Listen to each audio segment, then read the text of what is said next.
Hey everyone, and welcome to Spoiled. This is the official spoiler cast of Sifted Games at sifted.net. In today's episode, we're going to be discussing Season 1 of The Last of Us on HBO. If you have not watched the show, this is your cue to stop listening now. I'm going to give you a few seconds of silence to get out of here, and after that, all bets are off. So if you have not watched the first season of The Last of Us on HBO, stop listening right now. Although if you clicked on a show called Spoiled, The Last of Us, and you haven't watched The Last of Us, you kind of deserve it, huh? I'm just Unless you just got really screwed by autoplay. I don't know. I'm just covering all the bases here, Matt. You know how people are about spoilers. Oh, yeah. And by the way, if you're wondering who's talking to you about the first season of The Last of Us, I'm Shane Satterfield. You can find me on Twitter at Dinfire. And Matt Kyle is alongside to discuss the show, and you can find him on Twitter at MKyle. Before we start going on kind of an episode-by-episode synopsis and analysis of the show, I just want to share some general feelings about it. First thing I would say is that it's amazing, and that it's way better than I thought it was going to be, and that Neil Druckmann is way better at this movie and TV stuff than I ever could have dreamed. Yeah, I mean, it helps that the games he makes are very cinematic, narrative, kind of linear games to begin with. It does, yeah. He's got a mind for it, and I mean, I think this is what he wants to do. I agree, and I don't like it. We will definitely get Last of Us Part 3. He'll finish his baby. Yeah. I don't know if after that, if he'll make another video game, though. I think he might step away and become more of a film, more into film and television stuff. Because, like, I mean, look, I think that's what he'd like to do. It's clearly he wants to tell stories. You do not need to work in games to tell stories, even though you can tell specific kinds of stories in games you necessarily can't in others. But I think he will split his time because you are dealing with someone, clearly he saw the opportunity to tell the story slightly differently in this adaptation. It's one of the best adaptations of a game or really any medium to another medium I've ever seen. Yeah, it's amazing. But he also understands the strengths of interactive storytelling as well. So I can definitely see Neil Druckmann being someone who's like, I want to tell this particular story.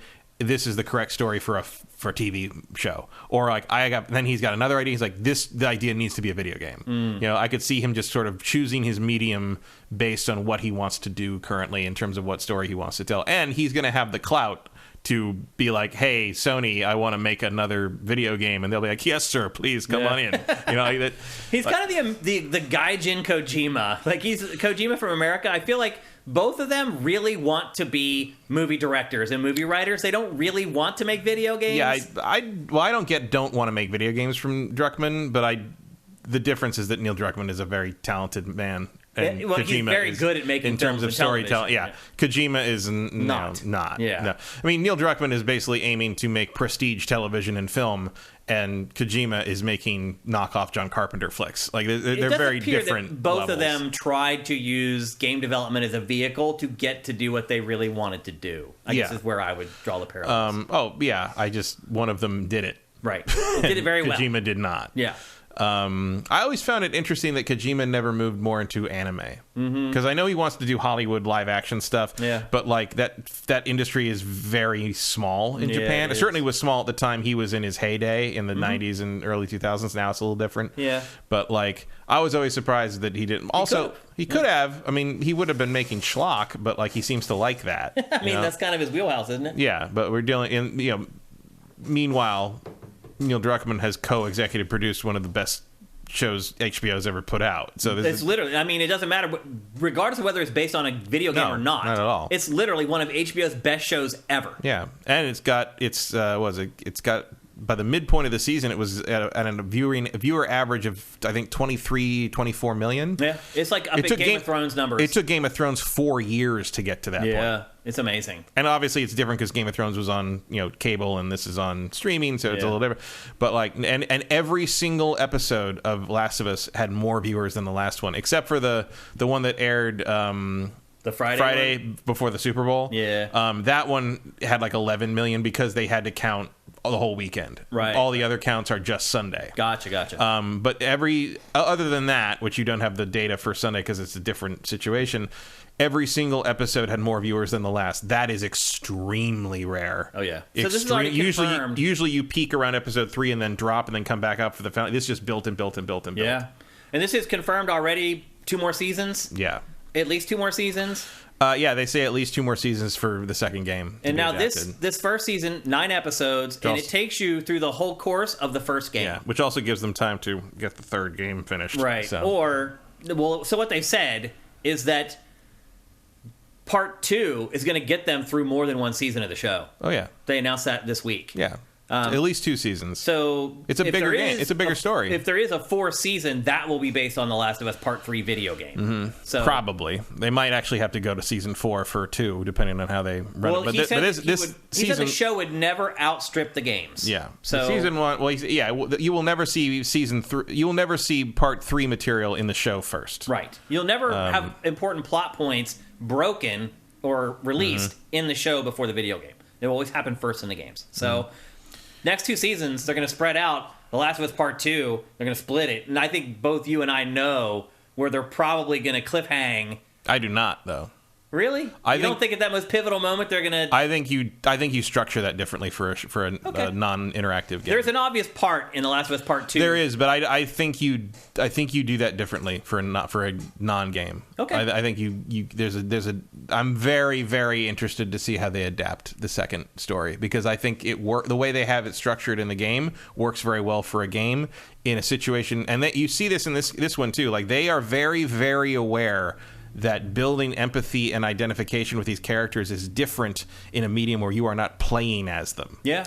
And considering who you play as in the second game and who you switch to in the second game, if you're not playing as her, that's a harder sell. You have to build the empathy sooner. Yeah, I agree. And that's going to. I'm very. And look, I have all the confidence in the world they'll do that well, because they already did it well. Yeah. In this one. Yeah.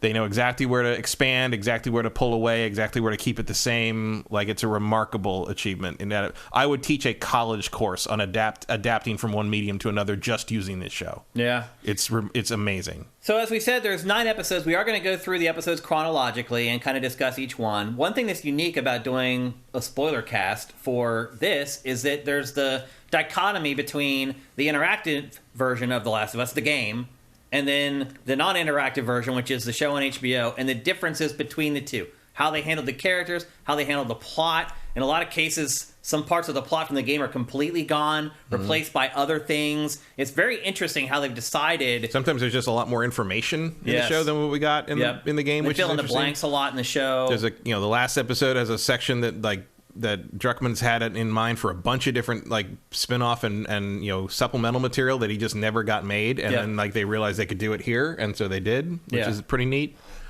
It's a masterclass in how to expand but keep it you're still keeping the same story and keeping the same themes and keeping the same impact. Yeah. It's very. I don't know if I've ever seen anything like it. Like, you're talking about Godfather level adaptation. It really is from the Mario Puzo book. Yeah. And it's like, there's adaptations that have outstripped their source material. Like, Jaws is a much better movie than the book Jaws. Mm-hmm. But it's also very, very different. Yeah. Like, it's barely recognizable outside of some of the characters have the same name, and there's a shark. Yeah. There's also the same setting, and right. There's some. But you wouldn't those characters are completely different people. Absolutely. And this is just everything's.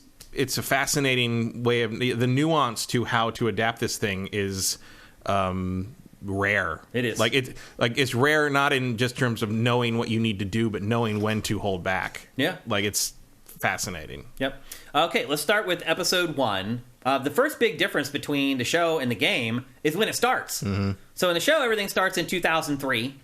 In the game, everything starts in 2013. Which is when the game came out. Right, which is when the game came out.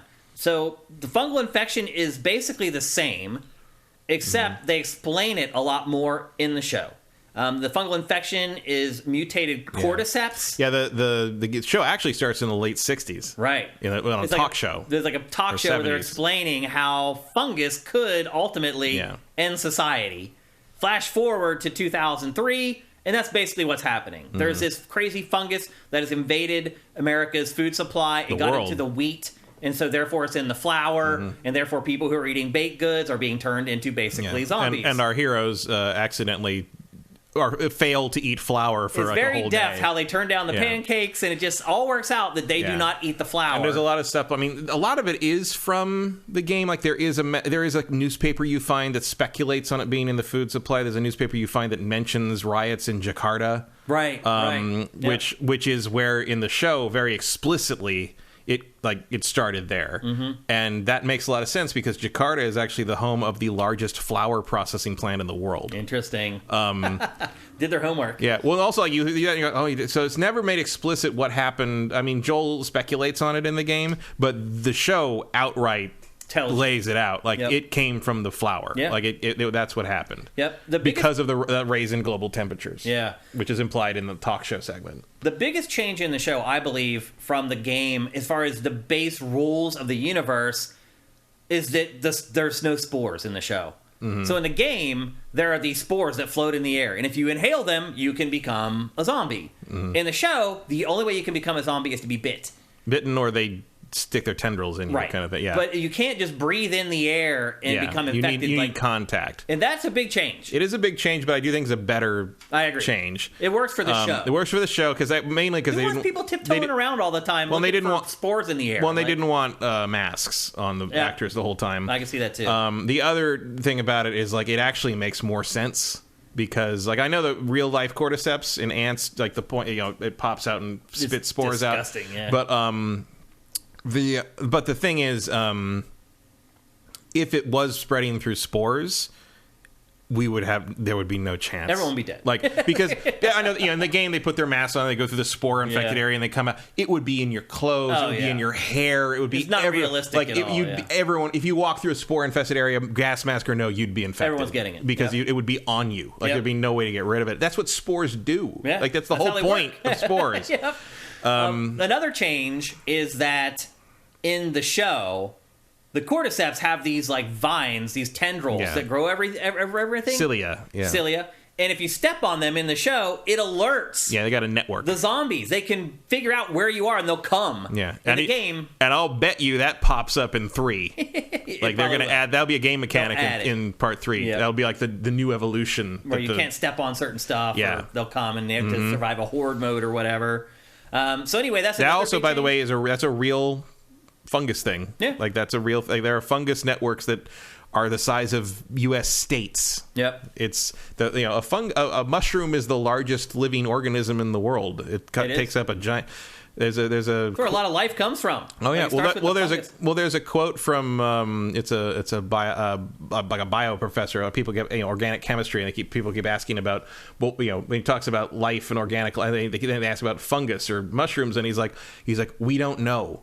They are not related to anything else in the world. We don't know where they came from. They are not part of the evolution. They are not plants. They are not animals. Some of them are immortal. Some of them can kill you. Some of them are beneficial. Some of them are just tasty. Like, we don't know. I cannot teach you about the mushrooms. Yeah. Like, the fungus are some of the weirdest things we live alongside on the planet, and we don't think about it because they're everywhere. Yeah, it's true. That's one of the things that makes this an effective apocalypse is, it's just that little turn of the lens, and you're like, this thing that's everywhere we don't think about suddenly can kill you, and that's the end of it. Like, I mean, COVID. I mean, that's there too. But there's, same thing. but there's something a little more graspable about a respiratory infection, right? Absolutely. Yeah. I'm not saying people would run around, and the cordyceps is a great thing because if you go look at videos of this thing, and the ant thing is there's cordyceps, there's versions of this for almost every species. One of the best videos I've seen, it's a beetle. It's not a cockroach, but it's similar to a cockroach looking beetle, and the whole back third, maybe half of it, is hollowed out. It's just gone. It's just a shell of a creature. It's a dead creature, but it's walking. It's moving. Praying mantis also, the cordyceps for those. Yeah, creepy AF. Man. The one thing I will say. No cordyceps has ever jumped species. Oh, really? They have never even seen it jump from one ant subspecies to another. Interesting. So the idea that it would be able to jump from insects to us is basically impossible. Okay. Because I'll give you another little factoid. We eat cordyceps every day. Yeah. Because it is literally in the food supply. But it's harmless to us. Yeah. So the idea that you're not even talking about the flower supply being contaminated by some new thing. You're talking about something that's always been there suddenly being dangerous. And yes, we would have no idea until it happened. Yep. As the show starts, it's Joel. They avoid eating the flour. They turn down the pancakes. They don't get the pancakes. All hell starts breaking loose. She won't eat the gross cookies. Yep. He forgets to get a cake. Yep. Like it all works out. And so he flees with his daughter Sarah. But as it turns out, he ends up in a confrontation with what are even the authorities at that point? It's just the government. They're like the National Guard or something. Yeah. And the army. And his daughter is killed essentially. And as you might imagine, that's quite a shocking moment for him. But then the show jumps 20 years. And Joel is living in a quarantine zone in Boston. It's managed by FEDRA, which is the Federal Disaster Response Agency. They're basically the bad guys. Yeah, they're basically like militarized FEMA. Yep. And he is with his partner Tess, who is this middle-aged woman who he's been like kind of working as a smuggler with. Yeah, who actually looks middle-aged in the show as opposed to the game where she looks about 20 years younger than him. Yeah, you're right. She does actually. I think she looks the appropriate age. Yeah, also like and I think they were talking about having the woman who played her in the game play her in the show, but she had cancer at the time, and she actually passed away. Oh, okay. So instead you got Anna Torv, which is one hell of a substitute. She's great. Yep. If anybody remembers her from Fringe. Yeah. She was very good. So one thing we did leave out was when all hell broke loose, his brother Tommy was there with him. Yeah, Tommy saves him from the guy shot at him. Yep. And then Tommy ends up going out to Wyoming. But jump 20 years into the future, they haven't heard from Tommy in a long time. And yeah, it's been a few months, and they don't. And they're worried about him. He usually communicates with him via radio, and he hasn't heard anything back in a while. So they start to get worried about him, and basically, I guess Tess was trying to get parts for the car they need to make the drive to Colorado, and got screwed over. Yeah, they get scammed. Yeah, they get scammed by what's his name, Robert. Yep, Robert. Yeah. And then she gets the shit beat out of her by Robert's guys. Yep. And gets away because the Fireflies, the terrorist organization that's fighting against FEDRA, blows up something next to her, the room she's being beaten up in. Yeah. And she gets away because the two guys who are beating her up die. And she gets back to Joel. And that's different from the game. But because in the game, and they decide to go get Robert and get their stuff back. And in the game, the quest to go find Robert and fight your way through all his goons is basically the tutorial. And in the show, they realize they don't need that. Yeah. So they combine lots of tweaks like that. Yeah, they combine that with them meeting up with Marlene, the leader of the Fireflies, who introduces them to Ellie because she needs them to take Ellie west. Yep. Well, the guy sells the battery to the Fireflies. Yeah. So then Tess and Joel... So then they need to find Marlene. They need to find the Fireflies, Marlene at the Fireflies, which they do. And of course, it is established pretty much that through implication that all these people know each other. Yeah, like the underground, the black market, the Firefly. They've all been working because they're smugglers. Tess and Joel were smugglers. Joel's got a contact on FEDRA. Yep. A soldier who like looks the other way on things and stuff. It's much more established that there's a big elaborate thing happening here on all levels than it is in the game. Like Joel does not have a FEDRA contact in the game. Yep. So FEDRA is also depicted as a much more effective organization in the show. Like they don't have helicopters in the game. Yeah. In the game, it feels like FEDRA sort of hanging on by a thread. That's true. In the show, FEDRA is winning the fight against the Fireflies. Yeah. The Fireflies are evacuating, basically. Well, the other thing I would say too about the show versus the game is in the show, the world feels less dangerous. Mm-hmm. Like the infected and the zombies are less of a danger than the other human beings in the show versus the game. Yeah, but your choice is basically live out in the world at risk of the zombies or live under oppression. Yeah. And as we find out later, living under the Fireflies or even people who have overthrown FEDRA in general is not always better. Right. Yeah, because they're also, a theme to this series, it could just be people suck. Yeah, which is generally pretty accurate, I hate to say it. So anyway, they go to Marlene, And she, they're looking basically for a way to travel. And she's like, well, look, I can hook you up if you'll help me deliver this girl, Ellie, to, at that point, she's trying to get him to go to Boston, I think. No, they're in Boston, so she wants to get the her state house somewhere. Deliver to the state house, and then they'll have other Fireflies pick her up and take her wherever they're going after. Yeah, they'll get a working truck if they deliver her. Yeah. But then, while sneaking out of the QZ, the three run into a soldier on the outside. He tests him for infection and reveals that Ellie is positive. That's Joel's contact. Yep. And then Joel kills the soldier, and Ellie explains to them that they're immune. And there's this. This is also done way better in the show. Mm-hmm. The moments where people realize or can't accept that she's immune. Mm-hmm. The portrayal of this, the emotion of this in the show, so much sharper, so much more real than it was in the game. Like, I just feel like they didn't sell it well enough in the show. Like, the real doubt that, I mean, every time somebody encounters this, where Joel is she's like, I'm immune. He's like, oh no, you're not. Like, and they're ready to kill her.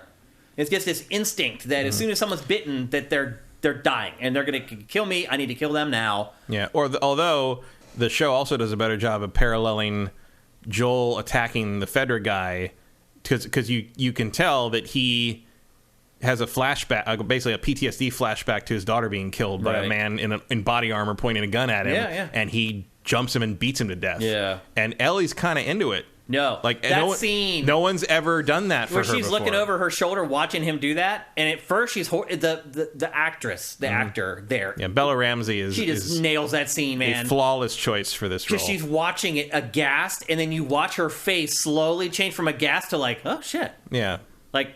That's fair game here? This world, that's what this world is now? Well, also, like, that guy is doing that to protect me. Right. She's never had that before. Right. And later on in the season, you really get into that, where she's really had nobody there. And, at first, I feel like Joel resists taking the father role. Oh, for sure. He has no interest in that. And this whole show... Joel is a much more broken man in the show than he is in the game. He is. And is it episode 8 where he calls her baby girl? Yeah, when he rescues her. Well, he doesn't rescue her. He finds her. After she rescued herself. In the cannibal camp. Yeah.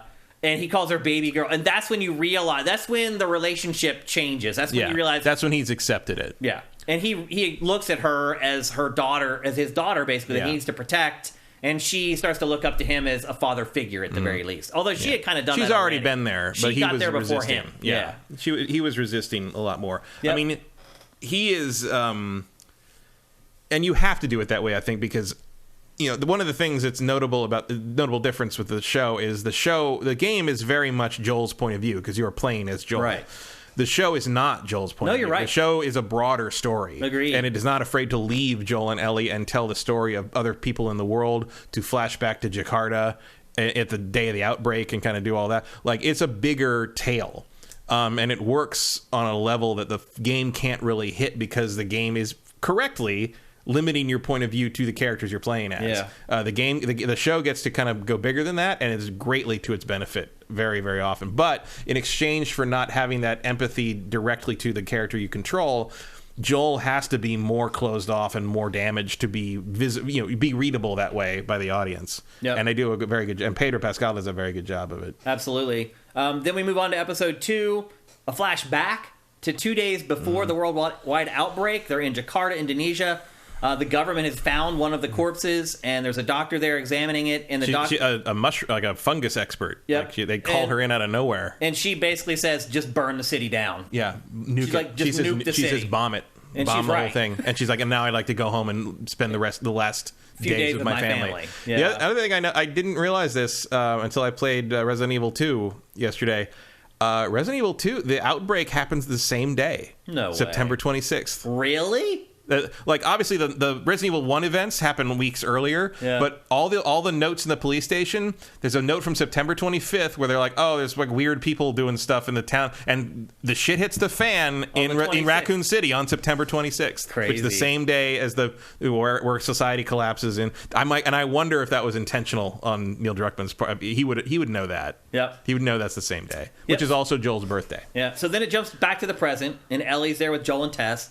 And that's when she explains to them that basically she's like one of the hopes for a vaccine or a cure for the cordyceps. Yeah, Marlene said she's the key, basically. And that's when their attitude towards Ellie starts to shift as well. Yeah. Because it was kind of standoffish. Although Tess's shifts much more. Yeah. Like, Tess believes in it, and Joel's kind of like, what the hell? Come on. Like, Joel doesn't believe in anything He's anymore. transactional. Yeah. He doesn't look at the world anymore of like emotion and human relationships. He's just trying not to die. He's like, what can I do today to make it to tomorrow? Mm-hmm. And you're right, Tess is a little softer. Yeah. I think Tess was the same way until that. Maybe. Until because she is very. I mean, she's the one who says, "Let's go kill Robert." I mean, you're right. She is as hard as he is. Yeah. But something about you seeing Ellie as immune hits something with her that Joel has long ago put away. Yep. So they travel to the State House, but they get there, they find that the Fireflies are all dead. And at that point, Tess reveals that she had been bitten in a prior skirmish. Yeah, where they fought clickers. Yep, the first clicker that you see in the show, which pivotal and powerful moment, to be sure. She reveals that she's been bitten. Joel shoots an infected, which alerts the swarm, and the swarm is coming after them. And Tess is laid up a little bit, and she's saying, I can't go with you, I'm going to be a hindrance, leave me behind, which is what she did in the video games, but instead, in the video games, it was Fedra who was Fedra coming, had caught them, and instead it's a horde. And so the horde makes more sense. It does. And she basically says, you guys go, I'm going to stay here, I'm going to take out as many as I can and delay as many as I can, and you guys go and live. And that's what happens. Yeah. And then she is horrifyingly kissed by one of the zombies with the tendrils in his mouth. Literally very well stomach, done. Matt. Because she can't get the lighter to light in time, and then she finally does, and the whole building blows up. And she sacrifices herself. Yeah, I mean, she goes out big. She does. Yep. Still a sad moment. They had done a great job making me care about Tess in such a short amount of time. Yeah, I mean, and a lot of it was what you mentioned, very good. The empathy that she had towards Ellie when Joel didn't. That ingratiated me to her a little bit. Yeah, and that scene is another good example of how much more broken Joel is in the show, because in the game, when she reveals she's been bitten, Joel freaks out a little bit. He's like, oh my, like what? How long? And in the show, Joel's like, well, we got to go. Transactional. And she says something about like I know you could never feel or show me you feel the way that I feel. Like, basically, she implies that their relationship has basically been like it's transactional to him, and she did care for him, really, but like he never was able to come out of that. You know? And you know, he's a profoundly damaged person. Yeah.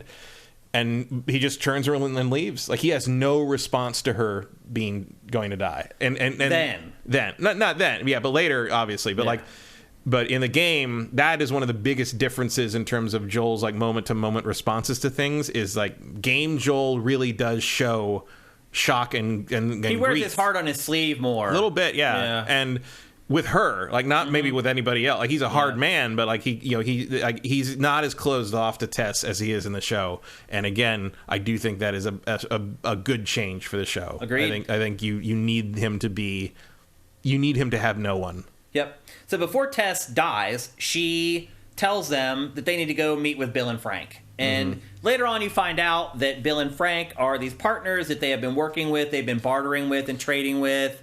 Yeah. One of the big reveal, I mean, obviously, Bill didn't get all this backstory in the game. One of the big reveals in the show is you see that Joel and Tess have been together for at least 13 years. Right, yeah. Which is not a thing I think we knew. I don't think I knew that from the game at all. I mean, clearly they knew each other well, but that's a long time, especially in that world. Yeah. To be with somebody and count on somebody. Yep. And so that transitions us into episode 3, which is one of the most iconic episodes from the season. It's basically all about the relationship between Bill and Frank. And they're a gay couple. They found each other. Yeah. They ended up having similar interests in like fashion and food. And Bill is and piano. Piano. As always in this series, music is a very big deal. Is a very big form of connection to people. And this is just, by the way, the Bill and Frank stuff, all completely redone from the game, basically. Oh yeah, very, very. I mean, Frank hates him in the game. Like, I mean, obviously they've been together a long time, but Frank has basically come to the end of his rope and disagreed to the point that he has killed himself in the game. In the show, it's a very, very, very different thing. Yeah, and it's a much more effective way. I mean, Bill serves the same purpose in terms of being a foil to Joel in the game, but it's more effective in this, where you see Bill is a parallel to Joel in the game, where he is a bitter, angry man who's lost everything and is completely alone.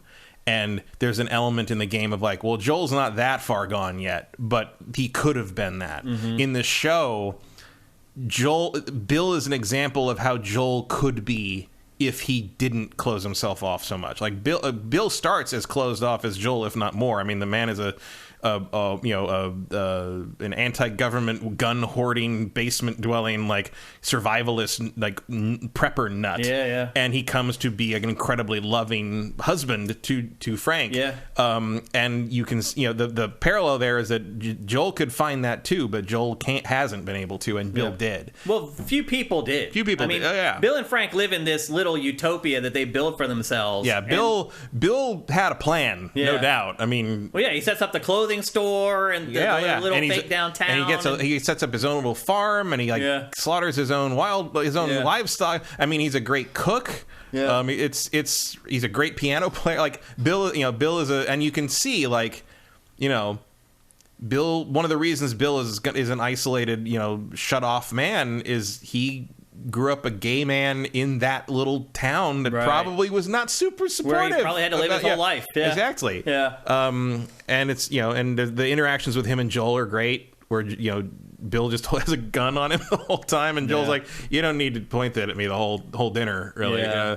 But it's like, Joel and him have common ground, but the common ground is literally the reason they can't quite trust each other. Yeah. Meanwhile, Frank and Tess are just like, "Yeah, we're gonna do this." Tess and Frank are clearly the outgoing, like we need to create a human connection thing. Yeah.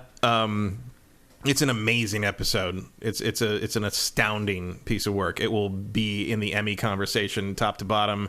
And I agree, it's an amazing episode, but I do have a question. And I can't remember. I'm blanking on the name of the actor who plays Bill.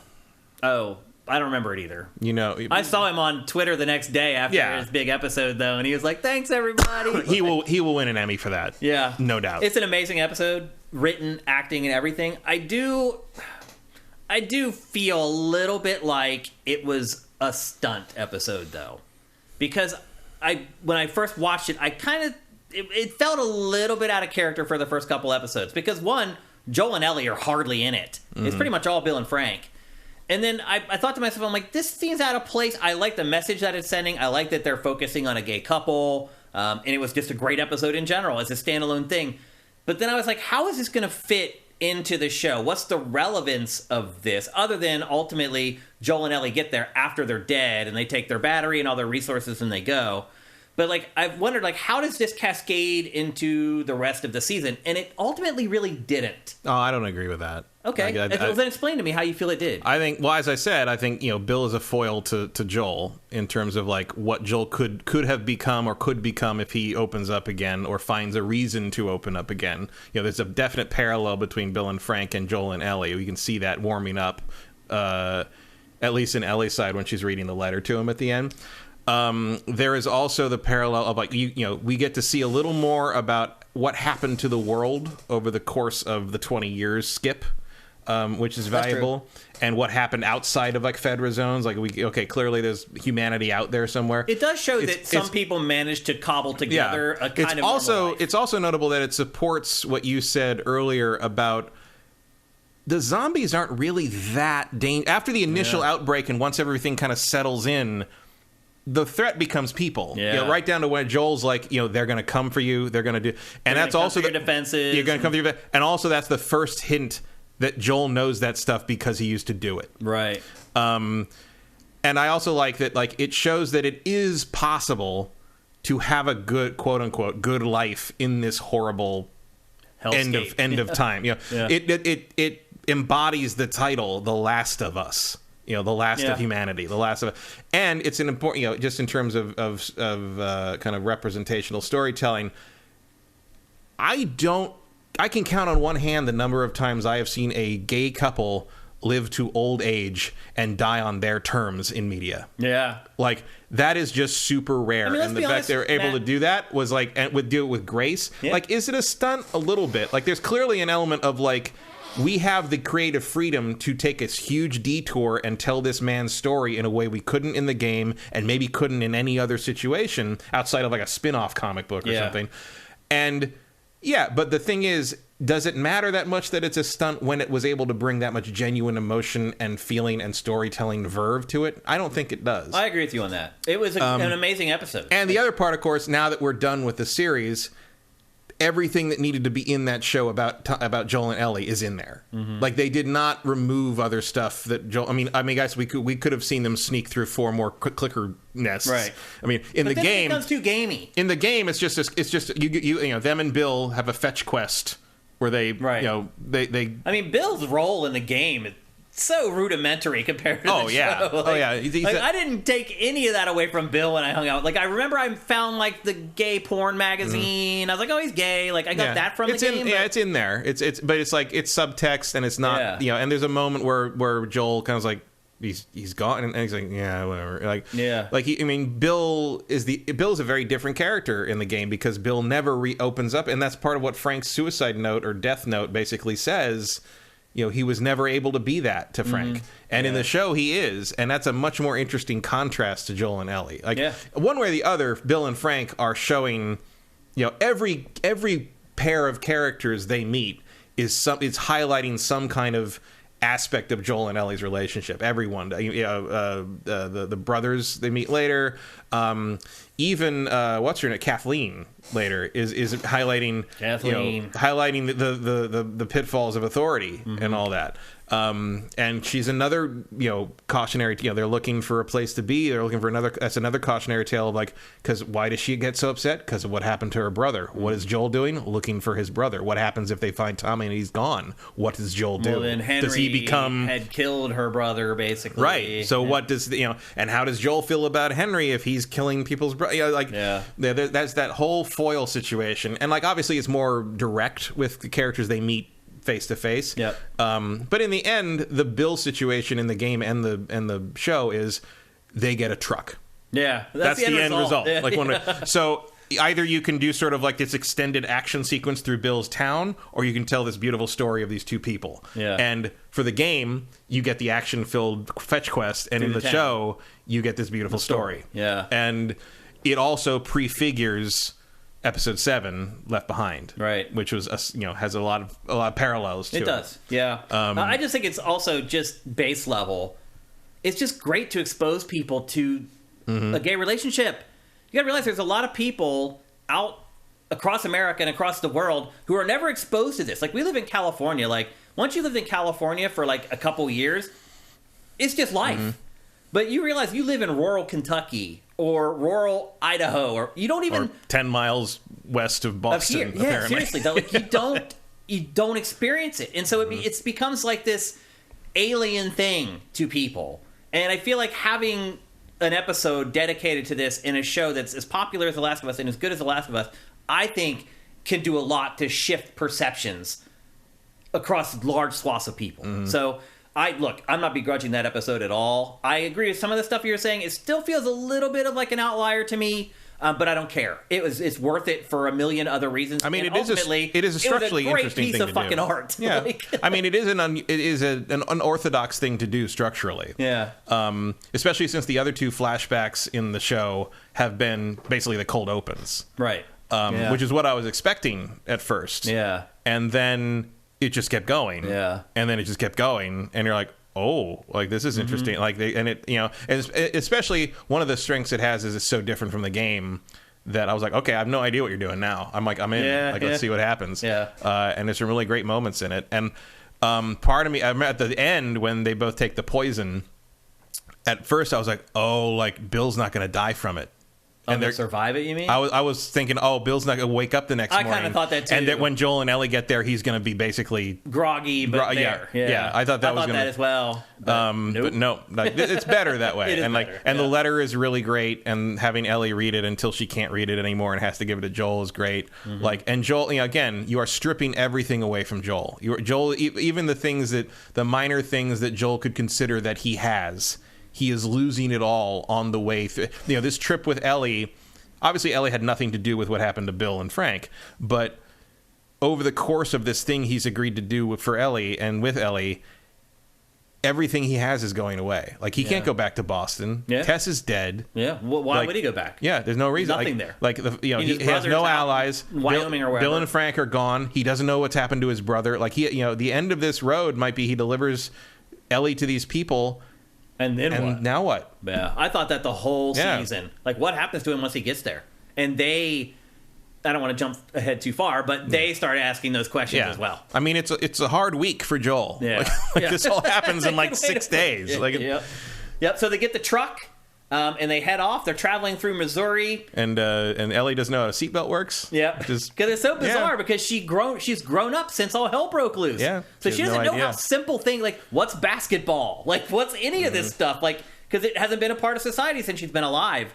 It's also interesting to like have the outbreak happen in 2003 when a whole bunch of things haven't happened. Mm-hmm. So like, you don't have iPhones. Yeah. You don't have really MP3 players. Yeah. You don't. Her prized possession in the flashback in episode 7 is a Discman or Walkman. Yeah, like it's it's a remarkable thing. Like it's the change in setting is actually honestly, but it works. Oh yeah, it works in a weird way. It also makes her a naivety and an innocence about Ellie that is this huge juxtaposition against what she's doing in her day-to-day life at this point.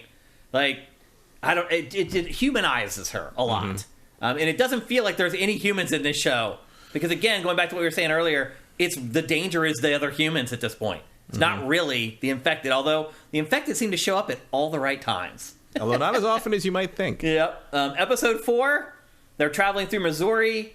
They take a detour through Kansas City, and they replace Pittsburgh with Kansas City. Mm-hmm. This whole episode is off the map. Not a part of the video game, really, at all. I mean, it's basically the bit where they run into the hunters, right? Combined with when they run into Henry and Sam. Yep. Which makes a lot of sense. Like, those don't have to be separate things, and they add a lot more. They add a ticking clock to it, which makes it a lot more dramatically interesting. They mushed a bunch of ideas that were separate in the game into one little mini story, and I thought it worked pretty well. Yeah, I thought it was brilliant how they did it. Mm-hmm. Honestly, one of my favorite characters in the whole season comes in here in Kansas City. So they get ambushed. They kill. Never stop in Kansas City, kids. That's the lesson here. They get ambushed in Kansas City. They kill a couple of the people who ambushed them. As it turns out, they are the soldiers of this horrible leader named Kathleen. Just an amazing villain. Like, she scared the shit out of me. Like, I was like, damn. Like, there's these moments where they're like trying to extract information out of these people in the room. And they're like, if you work with us, we'll let you off. And then, like, she kills them all. Yeah, and except the doctor. Yeah, and then the doctor, like, that's the they think Joel. That's the ceiling kills her thing. Soldiers. They think Joel is working with this other guy, Henry, who actually did kill her brother in a roundabout way. Because her brother was like the inspirational figure who was. Because they seems like fairly recently overthrew Fedra, right? And they had a kind of a resistance going, and her brother was running it and sort of the inspirational figure behind it, but couldn't really get the ball rolling on it. Mm-hmm. And after he was killed by Henry, she was so mad that she basically kicked it into gear, and they took over. Right. And now her only goal is to find the guy who killed her brother and kill him. Because the irony here is that you're technically kind of fighting on the same side. Like, you both hate Fedra. And she's fighting Fedra. And her right-hand man is the guy who played Tommy in the game. Right. Yeah. Like, there's a little cameo. Marlene is played by the same woman who played her in the game as well, because she actually aged up enough in the 10 years to play her. Little cameos here and there. But yeah, Kathleen's a very effective villain, in part because, as there are no real straight villains in this story. Like, there is an element of her where you're like, yeah, I get it from your point of view.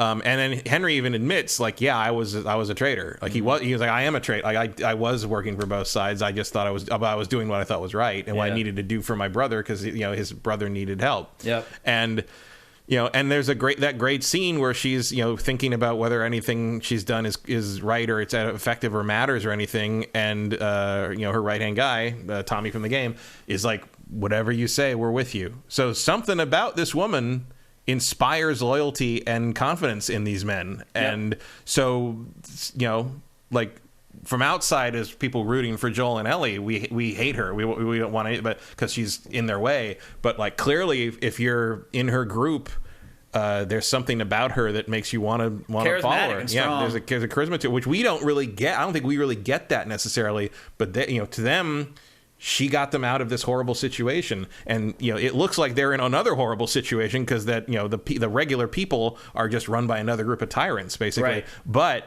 the people that are working for her are now the tyrants. And sometimes the only difference between tyranny and freedom is who gets to be the tyrant. Yep, that's true. That's a really good flip, and it has no equivalent in the game. It's true. Like that whole situation is completely different. Yeah, it's all new. Because the hunters you run into in the game are just basically bandits. They aren't tied to any. No, they're just trying to kill and rob whoever comes through. Yep.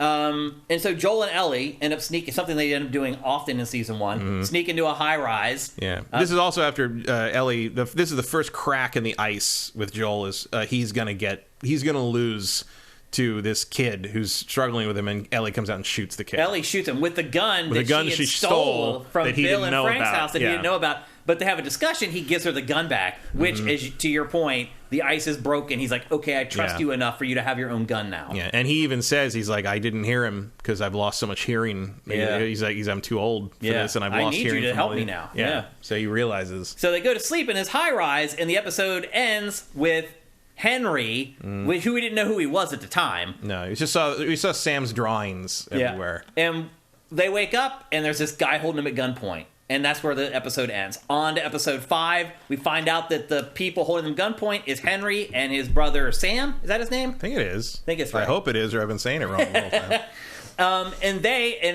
That's when you start figuring out, okay, Henry killed Kathleen's brother, and that's why Kathleen wants to kill him. And they go and to this like abandoned farmhouse, and all hell kind of breaks loose. And here's one thing I will say. So Kathleen, I love to hate her. Great villain. But the way the show is, she came and went so quickly, Matt. Like, this is one drawback to the show. Is that in a game, I feel like you have time to develop characters more and the villains more. You may spend, because you have these fights that last for a couple hours, and you get a cutscene, you have a fight that lasts for 30 minutes, and you have a cutscene, you interact with the characters a lot more than you do. And again, Kathleen wasn't in the game, so it's hard to kind of draw direct parallels. But in a game, you generally have more exposure to a villain before they're just killed off. And in episode 5, at the end, they end up at this farmhouse, and the Horde just shows up and just wipes out Kathleen and her whole squad. Although they earn that because they know they're down there. Yeah. Like, there's a whole thing where they're like, there's something growing there's down a giant sinkhole in the basement. And right. She's like, we have to find Henry first. Like, she was obsessed with finding Henry first. The obsession over that kind of and that cost him. Yeah, absolutely. Which ended up being poor leadership on her part. I do think, this show moves like a bat. It does, yeah. And I don't really have, because there's not much else I need to know about Kathleen, really. And part of the issue here, I thought about this because I've felt that, and I've heard, had people say, it's like, oh wow, that really happened fast. I'm going to argue that everything in this show happens at about the speed it should, but we are so used to long, drawn-out bullshit in TV shows. From shows? From Netflix shit. Yeah. You know how many years it would have taken Netflix to tell this story? Well, even in 5. Well, the analog here, I think, is The Walking Dead. Yeah. They'll introduce a villain. I mean, the villain is a villain for the next 15 episodes. Yeah. And there's an arc that they go through with the villain before there's a culmination. This is like an episode and a half. And I think the other thing that maybe made me look at it a little differently is later on, and we'll get to it here in a second, you run into David, the preacher, the cannibal, or whatever. That whole thing felt very frivolous to me. That also felt like a stunt, that episode. And after that episode was over, and it all kind of just, the whole arc happens in one episode, and it's over, I'm like, you know what? I would have preferred if they had just stuck around with Kathleen's crew for another episode. Oh, no, I wouldn't. No? No, I had plenty of them. They'd served their purpose. Okay. They did what they did. And the David thing, I could see dragging the David thing out to 2 episodes. See, I felt that arc was fine because it's like you came across these crazies, they worship a preacher, they ran out of food, they're eating humans. I don't know. I didn't think there was a lot of depth to explore there. I mean, Plus the way she finished it, he tries to rape her. She kills him with They lean into that way more in the show. They do, which makes sense. It's powerful. I mean, that was a powerful scene. When you realize they're in this building burning down, and you see the shift in his face of like, oh, I'm going to rape you now. Yeah. With the fires burning around him, like, that was just powerful, man. I was like, oh, shit. And I think we're getting ahead of ourselves on that, but like the change on that where like, and I was talking about this with some people about how like, because I have some friends who watch this and they love it, but they've never played the game. They don't know anything about the game. And I was saying like, in the show, she hacks David to bits and then runs out into the outside, and Joel finds her there. In the game, Joel runs into the burning building right as she's hacking David up and grabs her then. Yeah. And they were like, big difference. And they were like, oh, why would you change? What would you change that? I'm like, well, to some degree, I think it's better to have Ellie finish that without being interfered with, because she does that way. She does it all herself. Like that's all her own thing. Yeah. And I'm like, and one of the maybe that was always something that they wanted to do, but in the game, if you do that, you have to make a whole outdoor area just for that one scene. Yeah. And it might have just been more budget conscious, time conscious to have him run into the room you'd already built. Yep. There is actually a little more freedom in a live action show than in a game, because you actually have to build the literal entire world. I can understand that. Yep. So yeah, I mean, that all was very, very effective. The guy who played David was phenomenally good. He was pretty good. Like, again, that turn in his face. That turn is really good. Yeah. He goes from being and like that. He plays basically 4 different versions of himself. He does, in that show. Yeah, depending on who playing he's the role. Yeah, depending on who he's talking to. Mm-hmm. Yeah. And you start to see the little flashes. And you start to understand how he's managed to convince. And why he's in charge. Yeah, like for sure. Why he's the head honcho in charge of the cult. Mm-hmm. On episode 5, so they escape with Henry and his son Sam. Henry manages to convince them to help each other to get out of the city, because he said he knows the way through these subway tunnels or something, which everyone thinks is full of zombies. And Joel is very reluctant to join up with them because it seems like I've been down this road before. It hasn't turned out too good.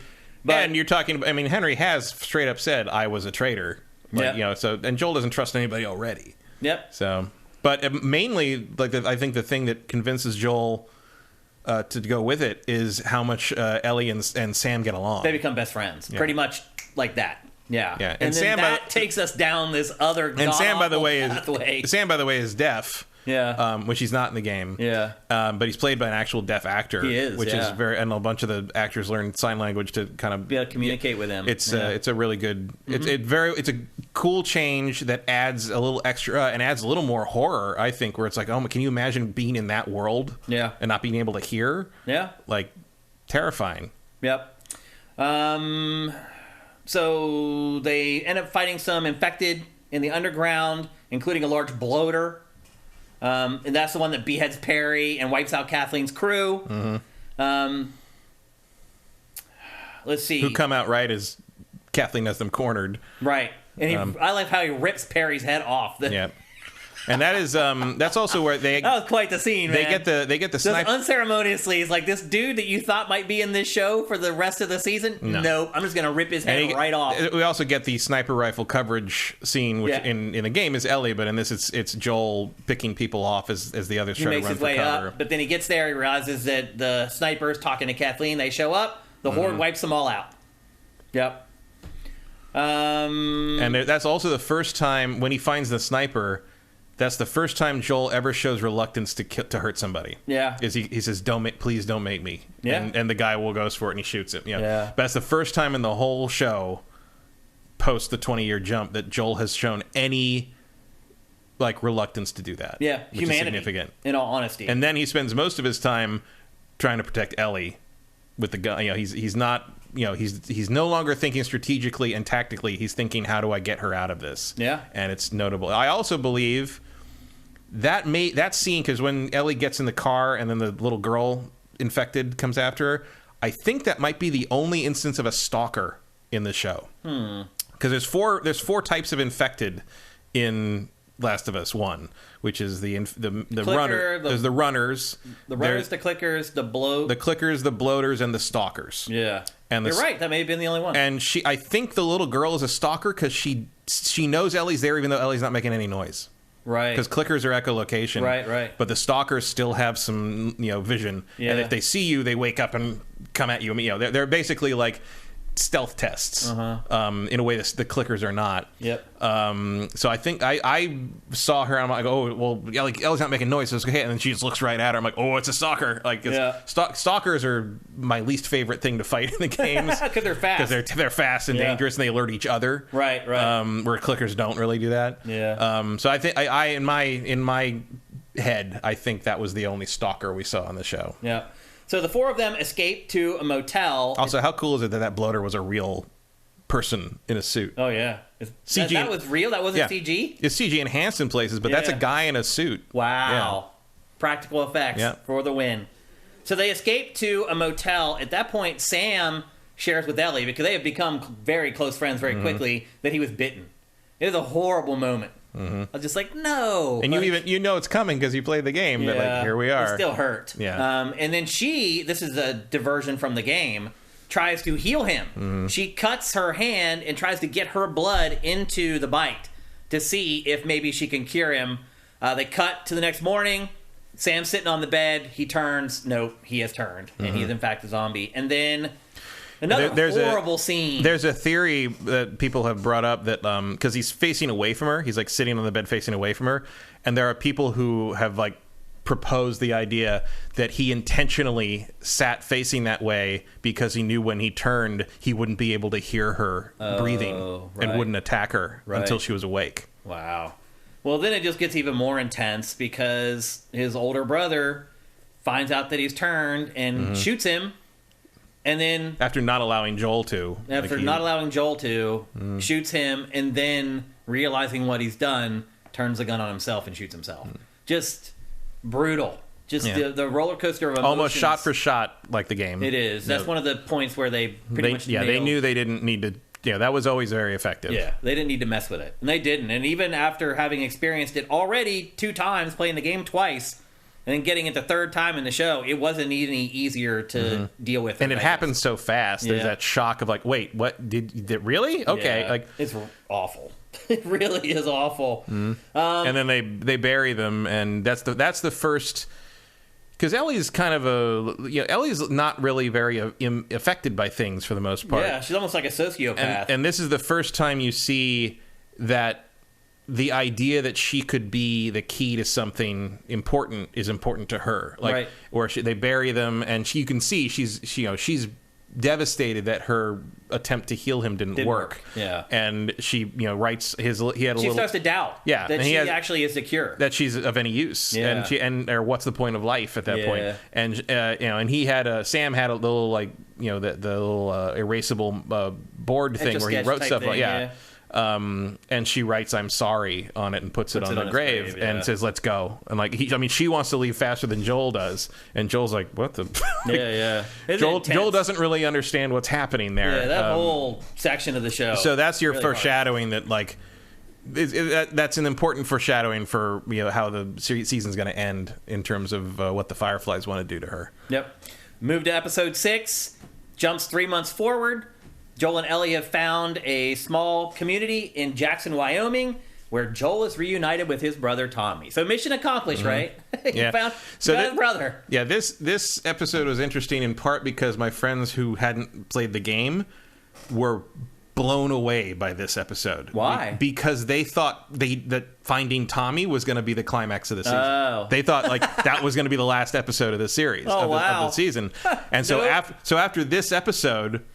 They're like, now what? Well, because they're like, well, after this episode, even a couple of my friends, including one who knows filmmaking and story stuff intensely. Like, you can't fool him on things most of the time.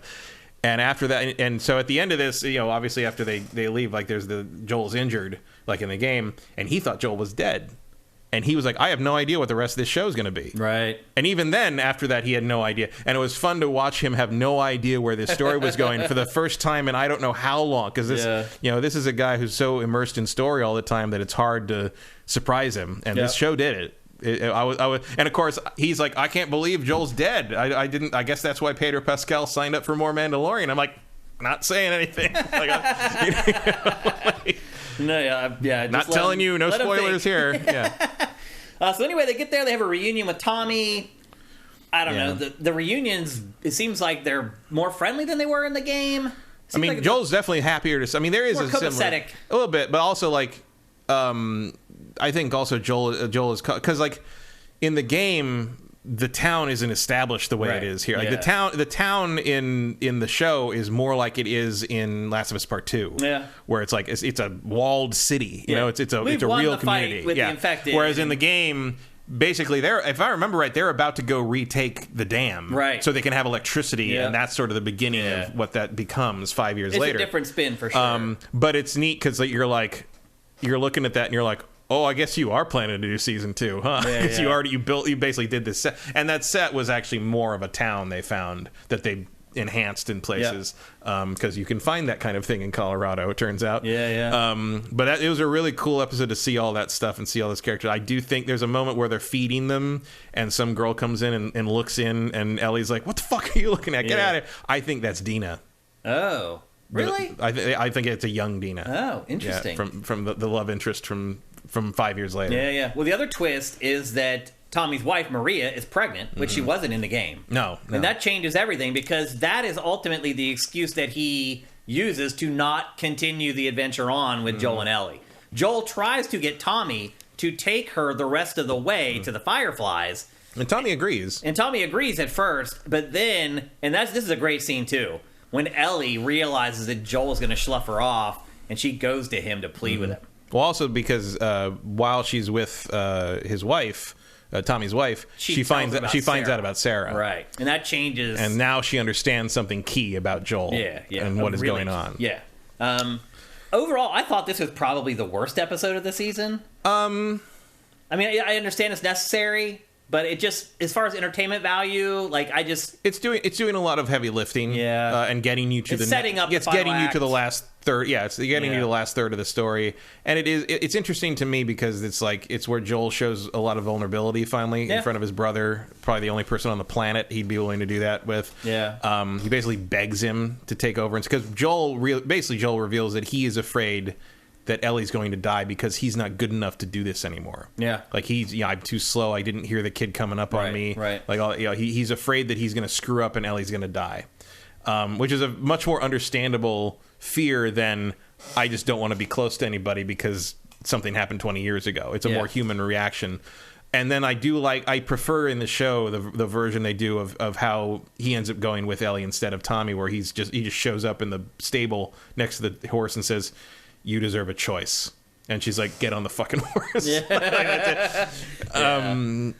So I like that a lot. It is a little bit of meandering, but again, it's doing the thing where it shows like, hey, existence not in a hell world is possible here. Like clearly, it's not an ideal situation. I love the scene, the bit where like Tommy is forced to realize that they're in a communist commune. Oh yeah, Like it's literally a commune. It's communist. Like it was funny. It's like Tommy hadn't thought about that. Yeah. Really. One thing I will say too about this season in general, there's not a lot of levity. It probably could use a little more of that type of stuff. I mean, the pun book is sort of your main thing. They kind of use that as the crutch for it, and also because the lack of levity is sort of reflected in Joel, and when Joel starts playing along, which really happens in the night they spend before Henry and Sam get the drop on them, is the first time he really kind of laughs when they're laying there, at that. Like that, they use that very sparingly, which I think is smart. I would be surprised to see that continue in the future, because I think Ellie and her friends in the second game are funnier people with each other. Yep. So they head off for Utah for a hospital in Utah where they think the Fireflies are. Well, first they go south because they're going south to university where the Fireflies are supposed to be studying stuff. But they get there, they're gone. Everyone's gone. Just like in the game, they're all gone, and then they see 4 scavengers, bandits or scavengers wandering around, and they try to get out. And then Joel ends up getting stabbed in a struggle with them. In the game is different, though. He didn't get stabbed by the raiders in the game. He fell off a balcony onto a piece of steel. Yeah, he's struggling with one of them, and they fall off a thing, and he gets impaled by rebar. Yeah. This, I think, is better because it gives you the shock moment of. Well, it also matters later because that person is one of David's disciples or whatever. I think that was in the game too. Was it? Those 4 guys were related to David's Were they group. Yeah. in the game? Okay. I just think if I remember right in the game, I killed all of them because, I mean, come on. Yeah. So he's stabbed. She is like, holy shit, man. This is the moment it hits her that without Joel, she can't survive. And she's like, holy shit, the guy who's supposed to protect me, I have to protect him now. She takes him down into the basement of a house, tries to heal him, doesn't have much luck. Move on to episode 7. This episode starts out with an amazing flashback that also wasn't in the game of Ellie as a young girl at Fedra school with her best friend Riley, and she's like in gym class, like that's where you're introduced to her Walkman. And as it turns out, like Fedra was actually putting kids through school, and like she goes in and talks to the guidance counselor, and she's like, "You're a disaster, but you're a leader." Yeah, they're basically training them to be officers, soldiers and officers. And he basically tells her, like, you're on track to be an officer. You're not going to be a grunt, so get your shit together. And you'll never have to listen. You'll never have to take an order again, right. basically. Yeah, because she's a rebel. And she's... Meanwhile, Riley reveals that she was going to be put on sewer guard duty or something like that. Riley's her best friend. And Riley disappears. And she comes back after 3 weeks and tells Ellie that she has joined the Fireflies. And she's going to be posted in Ohio, I think it was. They're sending her out somewhere else. And she's like, basically, this is our last night together. And so she takes Ellie to this mall. And the whole trip from their house or their building to the mall, I don't think that was in the game. You do walk it a little bit, but it's shorter. I didn't remember it. I just thought you just ended up at the mall. No, I remember climbing over some stuff and they're having that conversation back and forth. But I don't think the guy with the liquor was in the game, was he? The dead guy who killed himself with pills and liquor? I don't think he was in the game. I can't remember. I only played the Left Behind DLC once. Okay. So anyway, they go, and that's what this whole episode is, the Left Behind DLC. That's pretty much all contained into one episode. They go to the mall. She shows her the 4 wonders of the mall or whatever. 5 wonders. Because the escalator, the escalator is amazing too, which is a great moment because you're like, yeah, of course a kid never seen that. Never seen one before. Yeah, and running up and down the stairs. Yeah, absolutely. And they have their moment. They kiss, and then they're attacked. Yeah, I will say. One of my nitpicks on this episode is that is not what a 2003 mall arcade looks like. it doesn't, yeah. The mall arcade is... It's just legions of pristine early 80s classic arcade games, including a very rare Tetris arcade game in the middle entrance, and then a Mortal Kombat 2 machine. That is like the game that she's obsessed with. In the game, it's a made up game that is a Mortal Kombat equivalent game. Yeah, and then they got the real Mortal Kombat 2 for this one. And I saw some people like, how would they know what Mortal Kombat 2 is? I'm like, they found fucking magazines. Yeah. It's 2003. The magazines weren't that old yet. That game was only like 10 years old at that point. That's a great scene too, the arcade scene. Oh yeah, it's like a magical realism scene almost, where they're finally playing these things they only heard about. It's also a bone for people like us. Oh sure. Yeah. I also appreciate that whoever they borrowed those games from would not let them age up those games. Yeah. Like, you're not distressing these games. This arcade magically did not age in 20 years. You're not screwing up my arcade machine. Because we know if it was really an arcade from 2003, it would be 4 skee-ball machines, a bunch of pinball tables nobody plays, a really fucked up Ms. Pac-Man cocktail cabinet that nobody can get a coin into, tons of Daytona USA and House of the Dead and Time Crisis machines, 4 Street Fighter machines nobody plays anymore, and it wouldn't be Mortal Kombat 3. It would be the ultimate Mortal Kombat 3 machine that they cannot sell to anyone. That's what that would be. Yeah, but it's a beautiful little encapsulation of the other thing that several of my female friends have pointed out to me about because they point out the Victoria's Secret is like, oh, people took all the shoes but they didn't care about lingerie.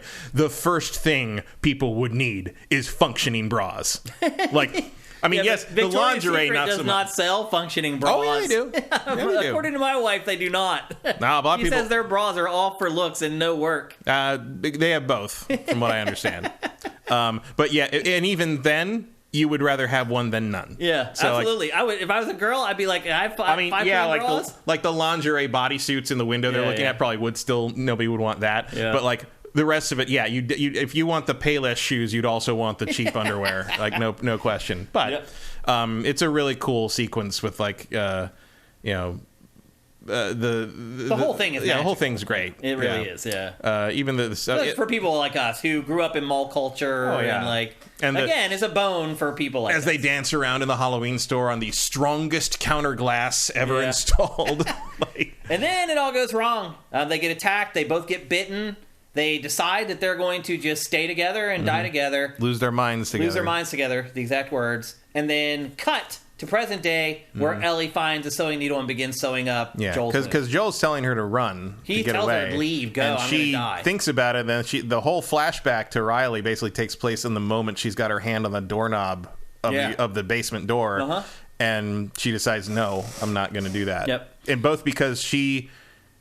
turned back and wouldn't leave Riley, and also because, she was so hurt by Riley having to leave her, and she's like, no, I'm not letting you. It's the reverse of what she yells at Joel the episode before about everyone who I've ever cared about has either left or died except for fucking you. Yeah. And so she's going to stick it out. Yep.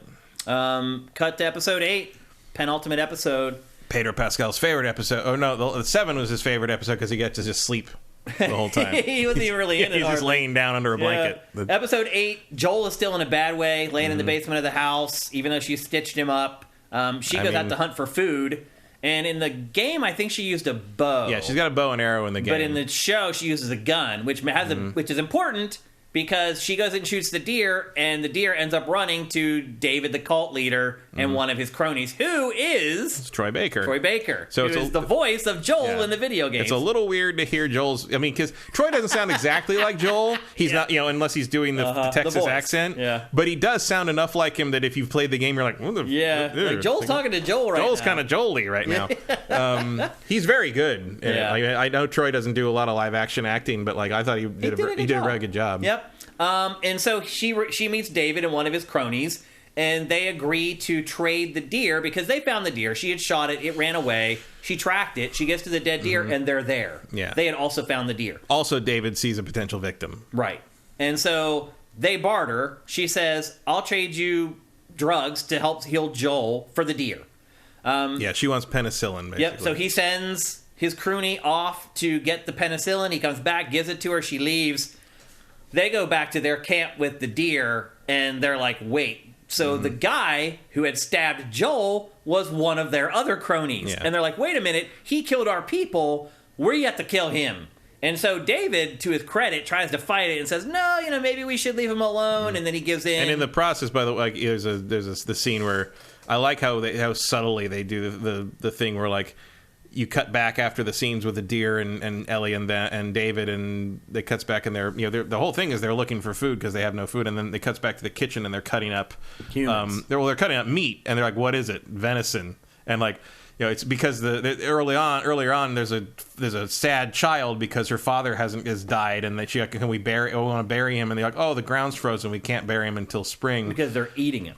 Yeah, because they're going to eat him. And so this pun doesn't work tremendously well outside of text, but someone was like, oh, it's venison. I'm like, yes, it's made of deer. Yeah. You pick up pretty quickly as the viewer that they're eating humans. Yeah, because right after you see them cutting up all this fresh meat, after complaining about how they don't have anything to eat, David come in with a deer, and you're like, oh. And there's even a couple people that you see that are like, wait a minute. Some of those people know. Yeah, for sure. They're figuring it out. And the little girl's figuring it out too. Yeah. And then she says something about and he slaps the shit out of her. Right. Yeah. And you start to see the cracks in the kindly the kindly preacher, pastor leader, and you're like, oh, okay, this is a cult. Yep. And then we kind of talked about the rest of the episode already. He puts Jolie. I just combined both of them into one person. He puts Ellie into a cage and tries to convince her to join the cult. She basically says, F you. Spits at him. Literally. Breaks his finger. Breaks his finger when he tries to reach, which is so dumb. He put his hand on the cage. I'm like, what are you doing, dumbass? He's going to, I thought she was going to grab his arm, pull it in, and then break his arm in half. He's a pedophile narcissist. He thinks he's pretty awesome. Yeah, well. He thought he got through to her. And he did not. He did not. Yep. She gets out. And the rest is what we mentioned earlier. They get in a skirmish. She ends up killing him with a gigantic butcher knife. Meanwhile, Joel tries to rape her. Joel started to wake up because she got the penicillin into him, and he as the the hunting party basically finds him and he kills them all of them. Tortures a couple of them, rips one of their kneecaps off, and then like says, "You gonna tell me where this place is?" And he points to the thing. And he just killed. He was telling the truth, and he's like, nah, I believe him. Yep, the brutal. I mean, that to me was the precursor to what was to come with Joel. Oh yeah, Joel has turned the corner on caring about Ellie. As a surrogate daughter at that point, and also has decided that by any means necessary, he will now protect her by any means necessary. Mm-hmm. And you kind of see that flash there of like, oh shit, he just killed everyone. Which is flashing back to when they were in the truck a few episodes earlier, and she asks like, "Why do you?" And he's like, "You do it for family. You go on for the people that the people you love and the people that matter. That's why you do it." And so, like, this is where point of no return. She is family to him now. So he tries to rape her. She kills him with the butcher knife. Mm-hmm. Joel shows up. They walk off. He's still in a bad way. He still can barely walk. He can walk, but he's still not in great shape. Mm-hmm. He's running on adrenaline. Yep. And then they leave. The crazy part about it, David in the game was kind of an ally. Like when you first meet him, you fight alongside him. Yeah, there's an infected attack when they're waiting for totally his not man in the to show come at back. all. No. But in the game, like I think they may have handled him a little better in the game because they set me up. You think that he's going to be an ally.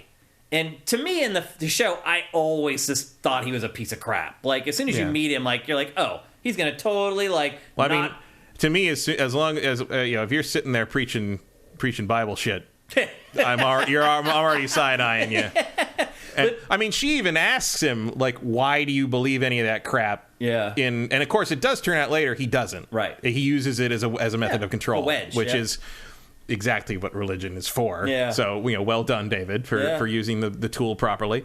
I mean, in the game, to me, I never trusted it. I always thought he was a bad guy. I never got tipped off to him. I mean, eventually you do. But when I'm fighting alongside him, I didn't know he was going to try to eat me. Yeah. But I never trusted him. Absolutely not. I had more trust in him in the game, and then it gets turned on its head in the game. So I thought the flip-flop was more powerful in the game than it was in the show.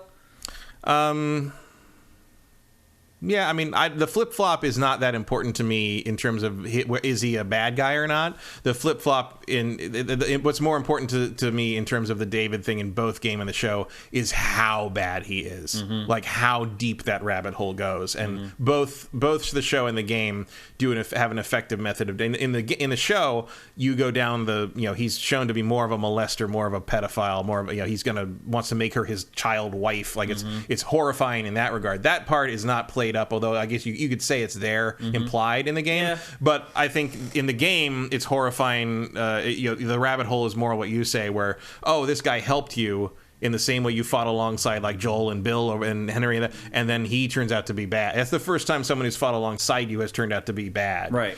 So that is first real betrayal. I think that's an effective way to do that in an interactive medium. I think that doing it the way they did in the show is a good way to adapt it. Okay, fair enough. Because I do, you're right that the turn on that is different, but I don't really like one more than the other. Okay, I might have to play the game again to know again. To remember if there were tells. Yeah, I might have a different opinion to that once I play the PC version. Maybe I'll see that differently. But to me, it was just like, okay, that's an adaptational change that I pretty much agree with. That's effective depending on the medium you're in. Yep. Also, that actor is the guy who played David is so good. He was really good. He was. All the actors in this are great. I mean, yeah, the casting is literally impeccable. all of them. Are great. The girl who plays Riley is amazing. Yeah, all of them. They're also good. Yeah. Episode 9, on to the season finale, where we get Ellie's true origin story. We thought we got it earlier, where they flash back to Fedra and her time in school. Here we get her as an infant, her mother, who is Ashley Ellie's Johnson, voice actor for the game, right? Voice actor and mocap. I mean, Troy and Ashley did all the acting and everything. Yeah. So yeah, this is something Neil Druckmann has talked about doing with Ashley for years. They were going to do a comic, they were going to do a short film, it just never came together. And they're going to do an animation thing, and then like when they were doing this, the I can't remember the other producer, the Chernobyl guy was like, he's like, oh, do you have any kind of backstory, anything you've never had shown about Ellie? He's like, oh, I got this. He's like, that's got to go in the show. Like, so, and here we are. And again, Ashley Johnson knocks it out of the park. Yeah, this was not in the games. That was not. It's implied. I think there's a note that you can read. There's a note you can read, and Marlene does say, "I've known her. I knew her mother, and I promised her mother that I'd protect her." I mean, that line is also in the show. It is, yeah. But like, this is the first time we've seen explicitly what that referred to. Yeah. Also, I thought the house she was in looked a lot like the farmhouse she ends up living in part 2. A little bit. Yeah. Like, this explains, though, how Ellie becomes immune. Mm-hmm. So her mother, the episode opens, her mother is running, and you can hear an infected screaming in the woods. She runs out of the woods, runs into a farmhouse. Which is a place that they use as a safe house, right. It seems, because she expects... She gets in there, she expects there to be people in there. She gets there, there's not. She barricades the door and goes upstairs and in a bedroom, and she is literally, her water breaks. Yeah, she's in labor, and... As, she puts the door underneath the doorknob, her water breaks, and she starts having Ellie. And halfway through childbirth, the infected breaks in the door, comes in and attacks her. She manages to fight it off. Yeah, with the switchblade that Ellie has used the whole show. Yep. Fights it off, but then finds that she's been bitten in the leg. And I went back and rewatched, by the way, and noticed that if you watch it frame by frame, she is in fact bitten in the leg. There's a moment where the infected gets pushed down and is right on her leg and bites her fucking leg. Yep. That's the detail. Yeah, they're very careful about the choreography. Oh man, they nailed it. And so she's like, oh shit, I'm in the middle of having a baby. As soon as she gets bitten and realizes it, Ellie comes out and is laying there on the floor as an infant with the umbilical cord, and she cuts the umbilical cord. And hopes that's enough. And as it turns out, it was. Not only was it enough, it was very important. Yeah, because she created the first immune person. Yeah, that seems to have been the trick. The trick, yep. And then it jumps to the present, and this is where the show basically just follows the game, pretty much 100%. Very little, I mean, outside of it doesn't do the thing where, because if I remember right, when you basically go through an underwater sequence where Ellie almost drowns. Yeah, in the game, you mean. Yeah, in the game. And as you pull her out, that's when the Fireflies show up and knock Joel out. Yep. And in this, it's just they catch them. Yep, they catch them, basically. Which is and Marlene's like, oh, they didn't know who you were. I'm like, you didn't tell them that maybe... Hey, there's this guy and this girl. You know what you could have done? You could have asked. Or you could have just drawn a picture. Yeah. Or why? There's no reason to do that to two people who are just walking through. She knew what they looked like. Well, I'm sure she'd given up on them. She says, I think, that she had given up, right? But I'm just saying, in general, even if they aren't anybody important, why do you need to come up behind them and flashbang them and hit them in the face? Yeah. I mean, they go an extra mile in the show to show that the Fireflies suck. Yeah. That the Fireflies are pretty much just as bad as Fedra in a lot of ways. And I'll say that's one part of the show that I did not get from the game. Yeah. I did not pick up on that from the game at all. The Fireflies are a much more ragtag sort of... I mean, even and I think it's intended to be paralleled, and also it's intended to be building to what we find out about the Fireflies in part 2. When he's running through the hospital shooting people... They all look much more like military people than they do in the game. They do. In the game, they look more like just regular people with rifles or whatever. Yeah. But the Fireflies in the show basically have uniforms. They have body armor. They have they look like Fedra. They look like the thing they oppose. They look like the person who shot Sarah. Yeah. It's I think that's a more effective parallel, and especially knowing what comes later, it tracks more with what you find out about the Fireflies in the second game. I agree. Because the second game, I was like, oh my god, there's tons of them, and they're like an army, and there's drills and shit. Yeah. It's but now that's not going to be a surprise. There's that distinct, tangible feeling, even from the first episode, of even if the Fireflies won, you'd be trading one group of assholes for another one. Yeah. So they're knocked unconscious. Joel wakes up in the hospital. Ellie's not there. They basically explain to him, well, we're going to have to kill Ellie to find the cure to stop the outbreak. Because they need the cordyceps that is in its inner brain. They actually explain it more specifically in the show in this one where they basically say the trick, something about the cordyceps in her tricks the cordyceps into thinking she's cordyceps, right? And so it doesn't infect and take over. But cordyceps grows in the brain. So to do this, they basically have to hack her brain out. They have to kill her. Yep. And they send Joel away. They send Joel away, and they also are pretty explicit that they never woke her up and asked her about that. No, I think they said they explained it to her. But they don't tell her it's going to kill her.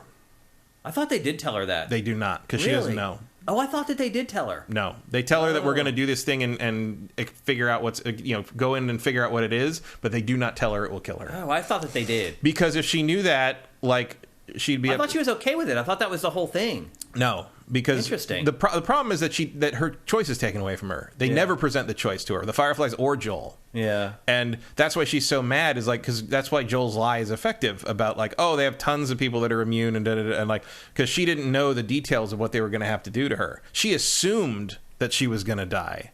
And she says as much in the second game, like that was it has to mean something. It can't be for nothing. I mean, she says that in this show too. Yeah. She, that's why she's so quiet and depressed in this episode before they find the Fireflies. And while Joel is all chipper and up and happy, he has a daughter again. Yeah. He's like, "We'll go here, and I'll teach you how to play the guitar." Again, music is a bonding thing, a constant theme in this series. Yeah.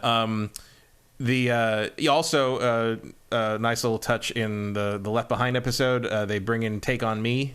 They play "Take on Me" in a couple of places, which is a song that Ellie plays on the guitar in part 2. But if you go all the way back to the first couple episodes, Ellie's trying to figure out the song code that Joel uses with Tommy on the radio. Oh, right. 80s means danger. Oh, interesting. They're thinking over there. So they send Joel away. They think they're going to escort him out, and he's just going to go on his way. He kills the people who take him out. Oh, yeah. And then he kills everyone. Like, very ruthless. Like, this is the closest that they ever get to actually recreating a gameplay sequence. Yeah. Because that is also how I play that scene. Yeah. He's merciless. Oh, yeah. I mean, just no mercy. You'd see that at that point, Ellie means everything to him. Yeah. Then nothing else matters. Joel isn't trying to save the world. He's just trying to save his world. Yeah. That's it. And that's the thing. And I've seen, the argument has started all over again about, is Joel a monster? Is he a villain? Like, Joel is not a villain. He's just trying to survive. But he's doing a bad thing, but he is not a villain. All the main characters in the series and as we go forward, they're all bad people to some degree. But here's the thing, Matt. But they are not villains. That's not how this show works. Well, my thing is like, aren't the Fireflies the villains? Like, should Joel be... They're the villains from the point of view of Joel. I mean, I think from the point of view, again, something big difference from the game to the show. I did not look at the Fireflies that way when I played the game as I do watching. And in the show, to me, they're villains just like Fedra. Like, they're almost on equal footing with Fedra. I mean, I don't like the Fireflies. I mean, I don't like them in the game either, frankly. Well, then you find out they're going to kill Ellie. Sure. Like, to me, they become the villains. And so... they're hard to watch. But they're only the villains from your point of view. That's from Joel's point of view. From the Fireflies' point of view, they have an opportunity to save the world. They think they do. They think they do. Yeah. And again, it should be reiterated, and this is something people keep missing when they're arguing about whether Joel did the right thing or whether Joel... It doesn't matter whether or not the vaccine they think they might be able to make would have worked or not. What matters is that Ellie was not given the choice. Right. Ellie was turned into an object. She was an object of salvation to the Fireflies, and she was an object of, frankly, salvation to Joel in a very different way. And at no point was she treated like a person in this situation. She was never given the opportunity to choose for herself. Yeah. And Marlene says she would choose this. We don't really know that. She probably would have, but we don't know because you didn't take the risk of asking her, did you? Yeah. So as horrible as what Joel may do in terms of the cost of human life and what he does to Marlene, they kind of had it coming because I didn't feel that bad about both sides of this situation do the same evil to Ellie. Yeah. They do not. They take away her agency. They do not let her choose. Yep. And in the end, that is the problem with what happens there. That is why I cannot be like, oh, Joel's a hero and he did exactly what I would do. I probably would do what Joel did in that situation. I do not disagree with what he did there. Yeah. Really, from in that given that situation and the amoral world you live in, yeah, probably. But also, like, the Fireflies did the same thing he did. And nobody thought of Ellie as her own person in that situation. Yep. And that is the thing that Ellie is fighting against in the future, the upcoming story, and the idea that her life has to mean something. And she has come to believe that her life only has meaning if she basically is special in the way of her immunity. Mm-hmm. She is struggling at the beginning of Last of Us Part 2 to feel special as a person just because of who she is. Right. And one of the reasons for that is she feels that choice was taken away from her. And that is the key to that dilemma. And that is why you can't just say one or the other is the good guy or the villain, because everyone's an asshole here. Yeah. There are no good guys. No. You can't Not be at a all. good guy and survive in that And world. that is one of the big lessons of part 2. It is. Yeah. You know, like you have to leave your assumptions at the door in this series in a lot of ways. Yep. Because there is no black and white, there is no good or evil, there is only us. There's only, you know, it's titled that for a reason. Yeah, yeah. So Marlene finds them in the garage, about to escape. She gives him one last chance, and he kills her. He kills Marlene. You'd only come after her. Yep, and he's right. Yeah. And so they get in the car, and then the final scene for season 1. Oh, also the one of the nurses in the surgery room is Laura Bailey, who plays Abby in the game. Wow. So, That's awesome. I didn't notice that. Yeah. Interesting. Well, it's hard to notice with them. I didn't notice Right. either, but they posted about it on the Twitter. And he also doesn't kill them, He kills the doctor. but he doesn't kill the Doesn't nurses. kill the nurses. Yeah. He left them alive. Yeah, you don't have to kill everybody. He in the pretty game, much killed but everybody else, though. Well, you made them face them up. But I mean, the doctor, to be fair, pulled a scalpel on him. He did, yeah. Which was is so really funny. dumb. But it showed his conviction as well. Oh yeah, I mean the doctor Like, I believes know this scalpel's a joke, but this is humanity. he believes this is humanity's last hope. Yeah. And then, so the final scene then, she finally wakes up, they're driving, and she asks him, you know, he tells her some lame story about how, they had found all kinds of other people like you, and it didn't work. And so they didn't end up needing you after all. And then raiders attacked, and I barely got you out of there. And Yep. And then she says, are you telling me the truth? And he says, yes. And she's like, I believe you. And she's like, okay. oh, and she does not That's believe the him. end of the show. She doesn't quite believe him, no. She does not But at the same time, what else is she going to do? Yeah. And that brings us to the end of season 1. Just an amazing show, Matt. Like, I have watched every zombie show ever. As I've said on Game Face many times, I am one of the few people who made it to the end of The Walking Dead. I watched it all the way to the end. I have watched every zombie film ever made. And Matt, like, I would argue this may be the best zombie-based media ever made. I would agree with that, although I have a much lower opinion of zombie media in general. I mean, I don't have a high opinion of it either. No. Like, I'm not a fool. I realize that it's not... Yeah. It's not high art, I mean, generally. Walking Dead lost me in season 2, so... Yeah. Most people made it to 3.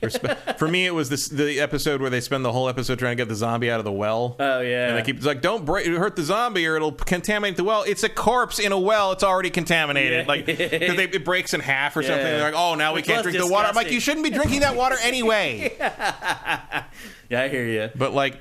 it just got too stupid for me, and it took too long to do I hear anything. you. But so my point is that I've consumed zombie everything, and this just destroys all of it. Right. Although I would also argue that, like, this show isn't really about zombies. It's not. Like, It's about horrible human beings. There are no infected in the last, two episodes. There are none. No. Not a single zombie. And quite frankly, so what is it? I'm trying to think. 7. Are there any outside of the flashback in Left Behind in terms of present day events? Are there any zombies in that show after? Once it gets to David, I don't think there's another zombie. I was going to say, are there any zombies in that show after they escape from Kathleen and Sam gets killed? No, I don't think. I don't think there are. Yeah, it just shows you though. You don't need them. You don't need them. Yeah, there are back. I mean, it's basically a pandemic show. It's an apocalypse. It's an end show. of the world apocalypse show. It doesn't necessarily matter what it is. It could have been anything. Yeah. You just but doing what you did it's super creepy. It's got a basis in reality. So you have all these people that didn't know that zombie ants exist get to learn that horrifying fact, and then you get the makeup and all. I mean, they're memorable, like nothing, no other creature in horror really looks like the clickers. No. It's and mushrooms are gross. Like, let's they be are honest, gross because they grow in wet, damp areas. They're just gross. And just the recognizability of they look gross. I think I hate eating. I don't eat mushrooms on anything. I do to some degree. I thought I didn't like mushrooms until I love Japanese curry. And at some, after years of eating Japanese curry and loving it, at some point I was like, I just don't know what it is about it. I like it so much. And someone who knows how to make Japanese curry was like, oh, it's the shiitake mushrooms. And I'm like, what? Yeah. And yes, that's the main flavor. That's the umami flavor in Japanese curry. And so I tried just a shiitake mushrooms separately. And yes, that is absolutely the flavor I love in Japanese curry. I'm like, I could have been eating this my whole fucking life. You realize we just started talking about eating mushrooms? Yeah. That's where we've gone? Of course. I mean, I don't want to eat a clicker, but like that's the other thing is I think we've become kind of inured to the decaying corpse zombie. Yeah. And so this thing It's is a different kind of body horror. It's that feeling of being taken over by something. Also, and this is a little science fact for you. They did MRI scans and CAT scans on infected ants that had been infected and died from cordyceps. There is no cordyceps in the ant's brain. So when Sam asks, "Do you think you're still you in there when you become a monster?" Probably. You are. Yeah. The brain. I mean, who knows what it says it grows in the brain. That's what Marlene and Joel talk about. So maybe not. But in ants, the cordyceps grows into the muscular system. It does not grow into the brain. So the ant is, as much as an ant can be, literally watching itself disobey itself. Oh, it's so twisted. Yeah, I find that a lot creepier than just sort of a random. Yeah. The corpse reanimates thing. Yeah. This show's great. Can you think of I mean, I really have to nitpick to find any real criticisms of it. Have you managed to really find any? No. It's kind of peerless. My only, just like that's not what a 2003 arcade would look like, but that is a nitpick of all nitpicks. It doesn't matter at all. Like that makes CinemaSins look like deep criticism. So I don't have any, no notes. When do you think we'll get season 2? 2 years. Yeah, me too. It's going to be a while. Yeah. They have said already that they're going to get at least 2 seasons out of The Last of Us Part 2. Mm-hmm. So we have at least 2 more seasons coming, and then hopefully in that time, the third game will be released. I'll tell you what I do think is I think they are going to shoot seasons 2 and 3 simultaneously. Like it makes sense. Back to back. Yeah. Both because they are all connected, and so you kind of want to get all that together. Also because you don't want some of these actors to age. Ellie particularly. Yeah. Because you get to your mid-20s, that's when you can turn into an adult versus an adolescent. And same with all her friends. Dina and all those guys are gonna. They're all gonna. And Abby. They're all gonna need to be a certain age for the whole time. And I think they're gonna shoot that all at once. Yeah, and then spread it out. So my guess is 2 years for season 2. Season 3 will still be in production during that time, and then they can release season 3. They could release it a year after season 2. Right. They could wait a little. Basically, you release that when you know you are going to be released this season. You'll be able to release season 3, and then Last of Us Part 3 will come out in the following year. Yeah. And then by a year after that, you'll be ready to start working on season 4 out. Yeah. Yep. It makes sense. Now, I think they will start working on season 4 simultaneously with the game. I don't think there'll be as much lag time between the game and season 4 as we might think. But obviously, they've flat out said the game will come out first. Yeah, an amazing show, just across the board. So the acting, the production value, they nailed everything. The giraffe scene where you get to look over the ruins, like the way everything's overgrown. They just nailed. And that was my favorite bit. My favorite bit of discourse was the people talking about how the CG giraffe looked really fake. That was a real giraffe. Yeah, I thought it was a real giraffe. It is a real giraffe. Yeah. In fact, it's one of the only real things in the shot. Right. But just amazing. I mean, you're just so ready to talk about how you hate CG, you don't know what you're looking at anymore. Yeah, because it's that good. And part of it, this was very funny because part of it was like, well, it's a fake giraffe because all the spots on it are wrong. And it's like, no, it's just a different species of giraffe than the one they did in the game because every species of giraffe has different markings. Yeah. Yeah. So anyway, Google things before you yell about it, people. Come on. Yep. Just an amazing show. It really sucked. It was only 9 episodes. It ended way too soon. And yet, it covered everything exactly as it needed to. And I thought they did a great job of really hitting all the important parts of the first game. Mm-hmm. I felt like all the changes they made were smart, and there was good reason behind them. It's just really hard for me to find. And I think there's still reason to play the game. Yeah, there's still reason to watch the show and play the game. They are both companion pieces in a really good way. Yeah, they do not make one another redundant, which is super rare.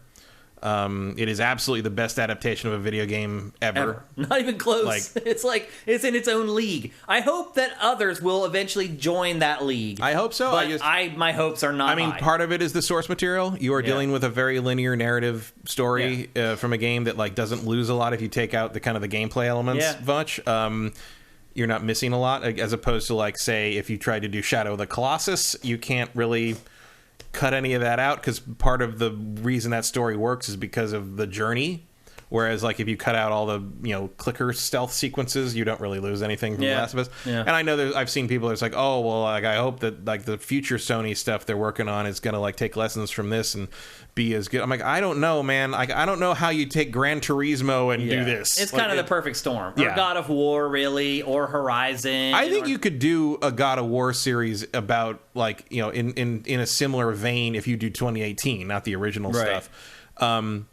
But again, God of War still not as good. God of War does. I mean, God of War, it's not on the level of Last of Us in general. And it's going to be fantastical and weird in a way that Last of Us isn't. And Last of Us is very grounded and human. It's just a unique property. It really is. It's also like, but also still kind of being derivative. Honestly, I mean, it's not none of it is a new idea. It's just really executed well. Again, really we're going back to my innovation versus execution thing. It really matters.